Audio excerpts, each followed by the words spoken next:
Sushant Singh Rajput murder case की बात करते हैं। चूंकि एक ब्रेकिंग न्यूज आ रही है वो ये कि ईडी यानी प्रवर्तन निदेशालय जो कि पूछताछ कर रहा था 4 अलग अलग लोगों से, उसमें श्रुति मोदी जो कि मैनेजर रह चुकी थी, बिजनेस मैनेजर सुशांत सिंह राजपूत की, उनसे पूछताछ पूरी हो गई है और वो बाहर निकली हैं वहां से।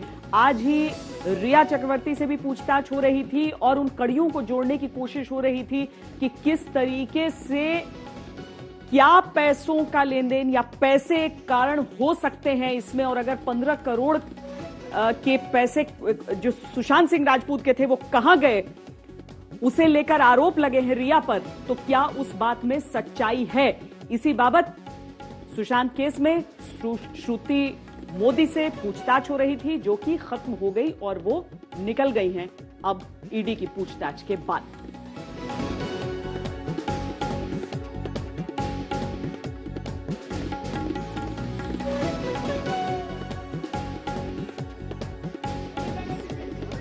करीब 7.5 घंटे तक ये पूछताछ हुई है और एक साथ ये पूछताछ चल रही है अलग अलग। हालांकि एक ही समय पर समानांतर पूछताछ चल रही है, लेकिन उसमें जो कि पूर्व बिजनेस मैनेजर रह चुकी हैं सुशांत की श्रुति मोदी, उनसे ईडी की पूछताछ 7.5 घंटे तक चली है और अब पूरी हो चुकी है। श्रुति मोदी ने कहा है कि मैंने अपना बयान दर्ज करा दिया है और इसके आगे जाहिर है दिक्कतों से बचने के लिए वो बहुत ज्यादा कुछ कहना चाहती नहीं है इस समय।